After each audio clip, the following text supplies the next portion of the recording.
Boa noite. Das feridas deixadas pelo governo militar que vigorou no Brasil de 1964 até 1985, uma diz respeito às denúncias de tortura e execução de opositores políticos. Essa parte da história foi quase sempre contada pelos que sobreviveram a essas condições e, por isso mesmo, não poucas vezes foi contestada.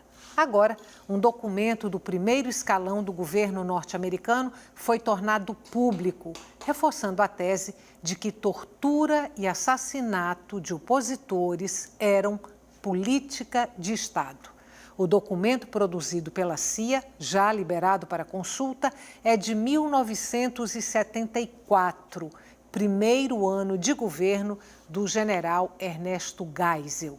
É sobre esse assunto que nós conversamos hoje aqui no Opinião Pernambuco. Participam do nosso programa a historiadora e integrante da Comissão Estadual da Verdade, Socorro Ferraz, a também historiadora Marcília Gama e ainda o juiz aposentado do Tribunal Regional do Trabalho, Teodomiro Romeiro dos Santos, ex-integrante do Partido Comunista Brasileiro Revolucionário. Boa noite. Muito grata pela presença de vocês hoje aqui no Opinião Pernambuco. Eu quero começar exatamente por esse documento que eu citei aqui agora. Ele está datado de 11 de abril de 74, foi assinado pelo então diretor da CIA, William Colby, eu acho que é assim que pronuncia, e enviado para o então secretário de Estado, Henry Kissinger. Qual é o peso de um documento como esse, nesse momento da vida brasileira, principalmente? Olha, esse documento, ele é muito importante, mas ele não é um documento, digamos, que traga a grande novidade. Uhum. Porque quem participou das comissões da verdade, da memória, quem fez estudos sobre esse período, todos esses investigadores sabem que havia essa política de Estado. Então, nós temos alguns outros documentos que comprovam documentos brasileiros? Documentos brasileiros, eu digo, sobre as vítimas, que eles são comprovadores desta política de Estado. Uhum. Eu posso lhe dar logo um exemplo e depois a gente pode até desdobrar, não é, esse exemplo. Por exemplo, o caso de Davi Capistrano, que é um político daqui, do Partido Comunista Brasileiro. Ele foi preso no dia 16 de março de 1974 e nunca o Estado brasileiro reconheceu a sua prisão. Então, todos os órgãos de segurança, por exemplo, órgãos da inteligência do Exército, o CIE, o CENIMAR da Marinha, o CISA da Aeronáutica, eles negaram peremptoriamente que ele nunca foi preso, que ele continuava na Tchecoslováquia, que ele estava exilado em Praga. Então, quando a comissão se debruçou sobre vários documentos que foi buscar no Arquivo Nacional, e são documentos secretos do SNI, do Serviço Nacional de Informação. Então, o caso de Davi, ou em geral, por exemplo, em tese, para o Estado se responsabilizar por um crime, ele teria que aceitar que prendeu o opositor. Uhum. Mas eles negavam, e negavam sempre que este opositor, este militante estava preso. Estivesse preso. Aí casos como esse que eu acabei de mencionar, quer dizer, um documento que está fora da alçada brasileira, mas é um documento de primeiro escalão, né, de um governo como o governo dos Estados Unidos. Quando esse documento vem à tona, ele não põe por terra os argumentos do governo brasileiro de que Capistrano, por exemplo, nunca foi preso? Claro que põe. E não só isso, quando nós encontramos 3 documentos da Polinter para a Polícia Federal, para a Agência Central de Informação do Mato Grosso, em Campo Grande. São 3 documentos. Eu até trouxe aqui, talvez se possa mostrar, não sei, ele é numa letra pequena. Mas, assim, há um telegrama... Você quer me dar aqui para eu ir mostrando enquanto você fala? Pois não. Ele tem esses 3... esse aqui é o primeiro telegrama, o segundo e depois o terceiro. Tá, Então, o teor desses telegramas diz assim: prendemos no dia 16 de março de 1974 vários militantes do Partido Comunista Brasileiro. Davi Capistrano, José Romano, aí, o Maranhão, que era do Rio Grande do Norte, Luiz Maranhão, uma outra militante também, uma senhora. Então, prenderam 5 a 6. E esse é o primeiro telegrama do chefe da Polinter para o chefe do SNI em Campo Grande, no Mato Grosso. No segundo telegrama, confirmam esta prisão. O terceiro telegrama é no sentido inverso. Negando. As autoridades dizem: não, vocês não prenderam. Uhum. Então, é cínico. Está aqui. Eles dizem exatamente isso. Informa, através de ofício tal e tal, que fulano de tal, aí eles falam todos os nomes, estão escritos aqui, nunca foram presos. Então, isso significa que havia uma intenção de não se responsabilizar pelas suas vidas. Voltando para esse documento da CIA, que deu origem à abertura do programa, mesmo que ele não traga propriamente elementos novos, mas implica em que, a partir dele, a gente tenha que rever, por exemplo, a biografia de Geisel, que foi o general da distensão, da abertura política. Essa biografia pode ser revista a partir desse documento? Não só a biografia de Geisel, mas todo o que a gente chama, todo o monitoramento que os Estados Unidos faziam em relação ao Brasil, como também a América Latina, desde a Segunda Guerra.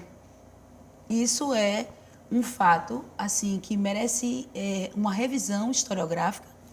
Até por quê? Porque os documentos que se encontram lá no arquivo do DOPS, Pernambuco, lá no Arquivo Público Estadual Jordão Emericiano, eles apontam várias pastas, várias comunicações, ofícios entre a embaixada, entre os Estados Unidos e, sobretudo, com a CIA. Não só a CIA, mas outras agências de investigação que monitoravam o território brasileiro. Então, veja, essa é uma questão estratégica. É uma questão... E o Brasil, a América Latina, estava nesse contexto geopolítico, de áreas de influência. E quando vem todo esse cenário até 59, aí a gente entra com outra ideia de combate, as ideias de combate ao comunismo.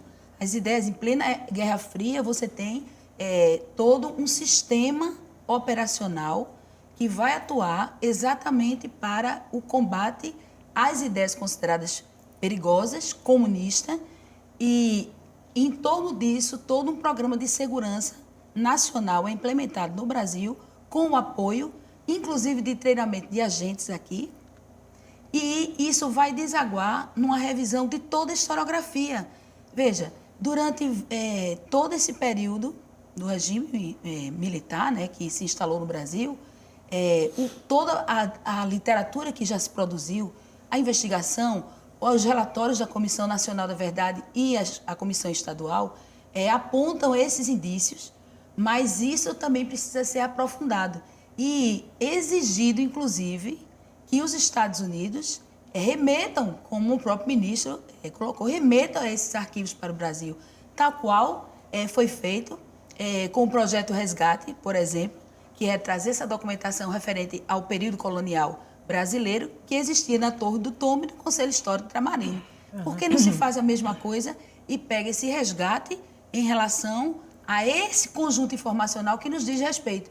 Porque talvez isso fosse possível, uma revisão, inclusive, da ideia que nós temos do que foi esse regime civil-militar que se instalou no Brasil.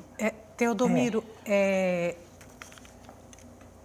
hoje esse período ele não está... E a questão das torturas, e a questão dos assassinatos, não está registrado só em depoimentos, né? O cinema deu muito conta disso, tanto o cinema de ficção como o cinema documental, a crônica jornalística a partir de um determinado momento, mas hoje a gente tem documentos que levam a essa direção, a esse relato. Ainda assim, tem gente que nega o que aconteceu ou pessoas que minimizam a importância desses documentos, como esse documento da CIA, que apareceu agora recentemente. Aí eu queria sua opinião sobre isso, quer dizer, esses documentos negados e minimizados. Na verdade, a minha impressão é que o Supremo Tribunal Federal teve uma responsabilidade muito grande na eliminação desses documentos. Esses documentos foram eliminados pelos detentores, pelos órgãos de segurança no Brasil. Há um caso, inclusive, muito conhecido, que foi noticiado pela imprensa da Bahia, de uma grande quantidade de documentos relacionados com a prisão, interrogatório e tortura de presos políticos na Bahia, que foram incinerados na base aérea de Salvador. Isso foi um fato que foi noticiado no país inteiro. Eles fizeram isso de uma forma generalizada, em grande parte graças à decisão do Supremo Tribunal Federal, que resolveu que não se podia rever a lei da anistia nem para apurar esses fatos formalmente, para recuperar essa documentação e arquivá-la num local apropriado para que as gerações passadas, atuais e futuras tivessem provas materiais e concretas de tudo que aconteceu no Brasil. Então, esses documentos que agora surgem, que vão surgir mais, porque depois de um determinado tempo, em muitos países, os documentos têm que ser publicizados. Deixam de ser sigilosos, né? Exatamente. Mesmo que tenham sido sigilosos, alguns levam mais tempo, mas uma hora eles vão ser, vai ser dado publicidade para eles. Mas, graças a isso, esse documento da CIA foi publicado e foi trazido ao conhecimento do país e amplamente divulgado. E o da Inglaterra, que teve um papel muito importante, denunciando a corrupção que havia no país durante a época da ditadura militar. Esse foi mais recente ainda, o da Inglaterra foi agora. Acho que sobre pouco isso tempo. se fala menos ainda, né? Menos ainda, mas todo mundo diz que na época da ditadura não havia corrupção. Mas há um livro importantíssimo sobre Todo isso. mundo que viveu aquela época ouviu falar do relatório Saraiva, de um militar do Exército que estava servindo na Embaixada do Brasil na França a respeito da atividade de Delfim Neto, que estava nessa mesma embaixada. Exatamente. Todo mundo que viveu aquela época sabe disso. Famosíssimo, relatório Saraiva. Eu acho que o caso mais conhecido é o caso da CAPEM, se eu não me engano. A CAPEM, a Caixa de Pecúlio dos Militares Beneficentes. Mas eram muitos casos. A Ponte Rio-Niterói, a Transamazônica, entendeu? Eram dezenas, centenas de casos, usinas nucleares. Só para lhe lembrar, o livro Estranhas Catedrais trata exatamente disso. É um livro assim bem robusto, onde você pode encontrar todas as falcatruas, as falcatruas do período. Então, esse mito de que não havia corrupção na ditadura é um dos mitos mais fortes que existem a respeito daquela época. Porque o mito de que não havia tortura, esse só acredita quem quer não acreditar. Né? Porque da mesma forma que houve a denúncia de Davi Capistrano, com todas essas provas documentais, houve em relação a Stuart Edgar Angel Jones, filho de Zuzu Angel. Teve o assassinato, foi assassinado de uma forma bárbara, terrível, no aeroporto do Galeão, na base aérea do Galeão, no Rio de Janeiro. Né? E ele tinha nacionalidade americana, porque o pai era americano. O pai era americano. E ela teve grande apoio de autoridades americanas na época para descobrir o que tinha acontecido com o filho e Ela tudo. chegou a denunciar para Kissinger. Exatamente, Mas ela fez essa denúncia. Fez essa A denúncia. coisa não evoluiu e ficou dito pelo não dito. Então, como esses dois casos, houve muitos houve dezenas, casos, as pessoas denunciavam, mesmo naquela época, mesmo correndo todos os riscos que implicavam numa denúncia desse tipo, as pessoas denunciaram, os familiares denunciaram, quem participava de entidades de defesa de direitos humanos denunciou. Para a gente terminar esse bloco, que está pertinho de eu ter que chamar intervalo, quando os documentos começam a aparecer, em que momento, Socorro? Veja, eu queria só, antes de responder a isso, falar um pouquinho sobre esses documentos dos Estados Unidos.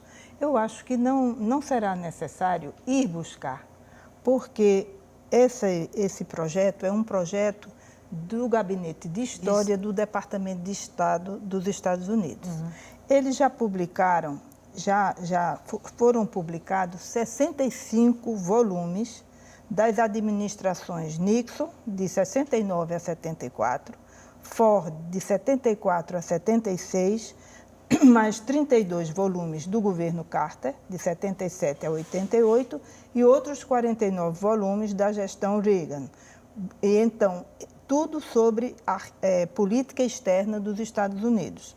Os documentos da América do Sul estão em 4 volumes, que vai de 1973 a 1976. E aí entra Argentina, Bolívia, Brasil, Chile, Colômbia, Peru, Uruguai e Venezuela.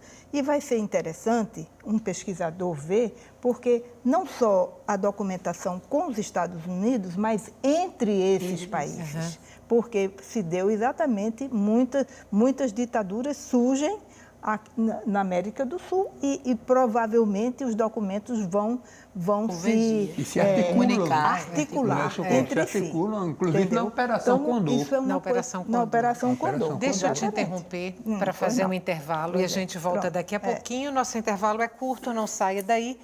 O tema de hoje do Opinião Pernambuco são os documentos que mostram, evidenciam a tortura e os assassinatos políticos durante o regime militar como política de Estado. Até já.